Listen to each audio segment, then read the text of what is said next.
എല്ലാവർക്കും ഒരു ഹൈ പോയി എന്നാണ് പോകുന്നത്. ബാറ്റിൽ ത്രൂ ദ ഹെവൻ എന്ന ആനിമിൻ്റെ എപ്പിസോഡ് 163 ഒക്കെ ഇപ്പോൾ എപ്പിസോഡിൻ്റെ ആദ്യം തന്നെ സ്റ്റാർ പൗലിൻ്റെ അവിടെ എന്തോ നടക്കുന്നുണ്ട്. എല്ലാവരും കാണാനായിട്ട് വന്ന നിൽക്കുകയാണ്.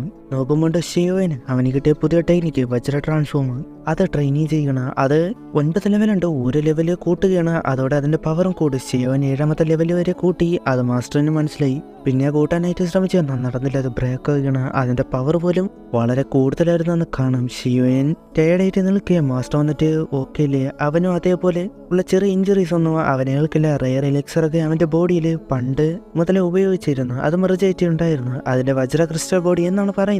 ഒരു നോർമൽ ആളാണ് ചെയ്തിരുന്നെങ്കിൽ ഈ സിറ്റുവേഷനിൽ ഡെഡ് ആകുമായിരുന്നു. നീ ഇത് ഇനിയും ചെയ്യാൻ നോക്കിയാൽ വെറുതെ ആകും. 9 ലെവലിലേക്ക് എത്തണമെങ്കിൽ അതിന് കുറച്ചുകൂടി കാര്യങ്ങളുണ്ട്. അവനോട് ശരി, നീൻസിൻ്റെ ബോഡി ട്രീനെ പറ്റി ഉള്ള അറിഞ്ഞ ന്യൂസ് അത് ശരിയാണ്. അവൻ 15 ഡേയ്സ് ക്ലോസ് ഡോർ കൾട്ടിവേഷൻ ചെയ്ത ടൈമിൽ തന്നെ ഒരുപാടധികം പേര് അങ്ങോട്ട് പോയിരുന്നു. ഉടനെ പോകാനായിട്ട് പറഞ്ഞ് അവനും കൂടെ വരുമെന്ന് പറയേ അത് കെട്ടിച്ചിരിച്ചിട്ട് ടൈംഹുവിനോട് ഇവിടെ കൂടെ നിന്ന് പൗലിയെ നോക്കാനായിട്ട് സമ്മതിപ്പിച്ചു. അവനോട് സ്പേസ് ചെയ്ത അത് കൊടുത്തിട്ട് എന്തെങ്കിലും പ്രോബ്ലം ഉണ്ടെങ്കിൽ ഇത് ബ്രേക്ക് ചെയ്താൽ മതി. റിസ്ക് എടുക്കുന്ന ടൈം നീ നേരിടണ്ട, എന്നെ വിളിക്കുക. ഇത് നിനക്ക് വളരെ ഇമ്പോർട്ടൻ്റ് ആണ്. അവന് മിസ്സാക്കില്ല എന്ന് പറയുകയാണ്. ഏൻഷ്യൻ്റ് ക്ലാന് ഉള്ളവർ വരെ അവിടെ വരെ, അതുകൊണ്ട് തന്നെ അത് ഈസി ആയില്ല. അവന് ഓക്കെ മാസ്റ്റർ എന്ന് പറയുകയാണ്. അതിനുശേഷം ആ ഏൻഷ്യൻ്റ് ബാർബേർക്ക് റീജിയനിലേക്ക് പോകുന്ന ഒരുപാടധികം പേര് അവർക്ക് അത് എടുക്കാനുള്ള വാശിയാണ്, അല്ല ആക്രാന്തമാണെന്ന് പറയാം. ആർക്കും കൊടുക്കില്ല തരിൽ എന്നൊക്കെ പറഞ്ഞാണ് പോകുന്നത്. ഇതെല്ലാം ക്യൂൻമെഡസായി ഏഷ്യാനും ചെന്നിയനൊക്കെ കാണുന്നുണ്ട്. ഷിയോനും വന്നിട്ട് ആ ഏൻഷ്യൻ്റെ പ്ലേസ് അത്ര സിമ്പിൾ അല്ല. മുൻപ് പോയി ആരും തന്നെ സർവൈവ് ആയിട്ടില്ല. 1000 പീക്കായി വരുമല്ലോ. എന്ത് ചെയ്യുമെന്നതിന് നമുക്കാദ്യം പോയി നോക്കാമെന്ന് പറഞ്ഞു പോകുന്നു. അങ്ങനെ പോകെ പോയിസന്റെ അത് കൂടി വരികയാണ്. ഈശാൻ അവർക്ക് ആന്റിഡോസ് കൊടുത്തു. അപ്പോഴാണ് ഒരു ഡെഡ് ബോഡി, അത് പോയിസൺ എഫക്റ്റ് ആയി ഡെഡ് ആയതുപോലെ അത് ഡൗസനായ ആളാണ് എന്നത് പറയുകയാണ്. എങ്കിലും ഒരു ഡൗസനായ ആൾക്കാരുടെ ഡൗക്കി ബോഡി ആയിട്ട് നല്ല ടൈറ്റ് ആയിരിക്കും. പറഞ്ഞൊന്നും നോർമൽ പോയിസൺ ഒന്നും അങ്ങനെ അഫക്റ്റ് ആകില്ല. ഈശാൻ അവിടെയുള്ള പോയിസൺ അത് ആ ഫോഗ് അത് ചെക്ക് ചെയ്യാൻ അവൾ ഷോക്കായി. പെട്ടെന്ന് തന്നെ അവളുടെ വെയ്ഫുൾ പോയിസൺ അത് ഉപയോഗിച്ച് അതെല്ലാം ഇല്ലാതാക്കുകയാണ്. അത് പുറത്തേക്കുള്ള അതിനുള്ളിൽ ലക്ഷക്കണക്കിന് പോയിസൺ ഇൻസെക്റ്റ് ആയിരുന്നു. നമ്മൾ ഏൻഷ്യന്റ് ഇൻസെക്റ്റ് കണ്ടായിരുന്നല്ലോ ആ ഹെവൻലി ടോംബിലേക്ക് പോയ ടൈം, അതുപോലെ മറ്റൊന്നാണ് ഇത്. അതുപോലെ അല്ല, അത് ഡൗക്കി അബ്സോർബ് ചെയ്യുമെങ്കിൽ ഇത് പോയിസൺ ആണ്. ലക്ഷക്കണക്കിന് ഉള്ളതുകൊണ്ട് തന്നെ ആ ഡൗക്കി ഡിഫൻസ് അതെല്ലാം സിമ്പിളായിട്ട് അവോയ്ഡ് ആകും. അതുകൊണ്ട് തന്നെ കാര്യമില്ല. ശിവനെ കേട്ടിട്ട് ഹെവൻലി ഫ്ലെയിം വെച്ച് നോക്കാണ്. അതെല്ലാം നമ്മുടെ ഉള്ളിൽ ആൾറെഡി ആയിരുന്നു, പേടിക്കണ്ട ഞാൻ നോക്കാം എന്ന് പറഞ്ഞ മെഡൂസയും ചിൻലിന്റെ ഉള്ളിലുള്ള പോയിസൺ ഇൻസെക്ട് ആ ഹെവൻലി ഫ്ലെയിം വെച്ച് ഇല്ലാതാക്കണം. അതില്ലാതായി. എന്നിട്ട് അവിടെ ഒരു ഷീൽഡ് പോലെ ആ ഫ്ലെയിമിന് ആയി അതിനുള്ളിൽ നിൽക്കാനായിട്ട് പറഞ്ഞു. ഇശാനപ്പോ ഇൻസെക്ട് എല്ലാം ഹെവൻലി ഫ്ലെയിമിനെ പ്രതിരോധിക്കാൻ കഴിയില്ല. അത് നന്നായി. അതിനുശേഷം അവരവിടുന്ന് മുന്നോട്ട് പോവുകയാണ്. ചില്ലിന് സ്നേക്കിന്റെ കോർ എന്തോ കിട്ടുന്നുണ്ട്. ആ ഫോഗൽ ഇല്ലാതായി. അവരാ ബാർബർക്ക് റീജിയനിലേക്ക് എത്തിയെന്നത് മനസ്സിലായി. അവരുടെ കയ്യിലുള്ള ബോധി ട്രീ സീഡ് അത് യൂസ് ചെയ്ത് അത് അവിടെ നിന്ന് അടുത്തില്ല എന്നത് മനസ്സിലായി. കറക്റ്റ് ലൊക്കേഷൻ കണ്ടുപിടിക്കാൻ കഴിഞ്ഞിട്ടില്ല, എന്നാൽ അത് ഏത് ഭാഗത്താണെന്നത് കാര്യം മനസ്സിലായി. അപ്പോഴാണ് മുകളിലായിട്ട് എന്തൊക്കെയോ സൗണ്ട്, ഒരു ഫൈറ്റ് ചെയ്യുന്നത് വരെ. അങ്ങോട്ട് പിന്നെ പോവുകയാണ്.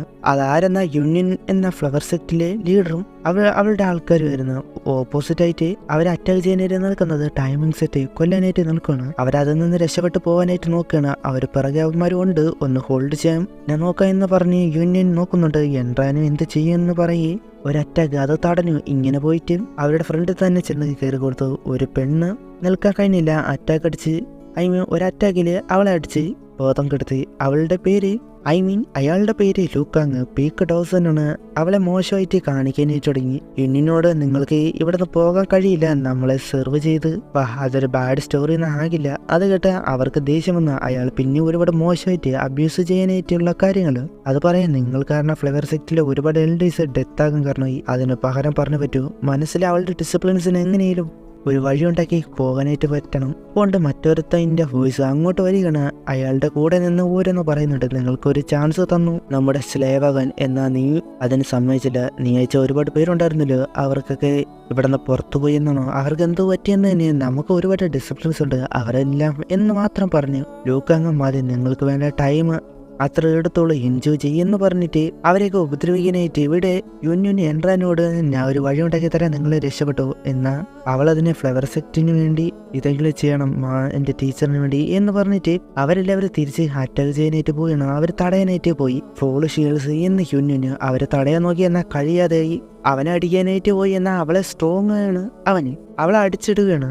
പിറകോട്ട് പോയി ഒരു ഹാൻഡ് പോലുള്ള അതൊക്കെ വെച്ച് എതിർത്ത് അങ്ങനെ കുറച്ച് നേരം എൻട്രനെ അടിച്ചിട്ട് നിന്നെ അങ്ങോട്ട് അയക്കെന്ന് പറഞ്ഞിട്ട് പെട്ടെന്നൊരടി അവള് തെറിച്ച് വീഴുന്നു. അങ്ങനെ നിൽക്കെ പെട്ടെന്ന് ആ വീശർ പോലെ അത് വെച്ച് ഒന്ന് കുത്തി ഒന്നും ചെയ്യാൻ കഴിയാതെ ഫ്ലവർ സെക്റ്റിലെ പെൺപിള്ളേരെല്ലാവരും ഓരോന്നേറ്റ് വീഴാനേറ്റടക്കി. ഇന്നിനോട് നിങ്ങൾ പെൺപിള്ളേരെ വെച്ച് ഒരുപാട് കാര്യങ്ങൾ പഠിപ്പിക്കാനുണ്ട്. മറ്റേ ആൾ വന്നിട്ട് എൻ്റെ എഡ്യൂക്കേഷൻ നിങ്ങളെല്ലാവരെയും പഠിപ്പിക്കും എന്ന യുന്നിനതിന് അത് നടക്കാൻ പോകുന്നില്ല എന്ന് പറഞ്ഞ സെൽഫ് ഡിസ്ട്രാക്ഷൻ അത് യൂസ് ചെയ്ത് മരിക്കാനായിട്ട് നിൽക്കേ. കൊള്ളാലോ, എന്നാ നിന്റെ ഡിസിപ്ലിൻസിനെ ആകും ബാക്കിയെല്ലാം ടോർച്ചർ ചെയ്യുക എന്ന് പറഞ്ഞു വരട്ടെ. അതുകൊണ്ട് തന്നെ യുന്നിന് ഒന്നും ചെയ്യാൻ കഴിയാതെ അവരെ ഓർത്ത് സങ്കടം. അങ്ങനെ നിൽക്കെ ഒരു ഗോൾഡ് ലൈറ്റ് നോക്കുമ്പോൾ ഷിയോയിന്റെ ആ വജ്ര ട്രാൻസ്ഫോം അത് കണ്ട് ഷോക്കായി പോയി. മറ്റവൻ ഷോക്കായി നിൽക്കെ യുന്നിന് അവസരം നോക്കി ഒറ്റ ചവിട്ട് അതവൻ കരുതിയിരുന്നില്ല.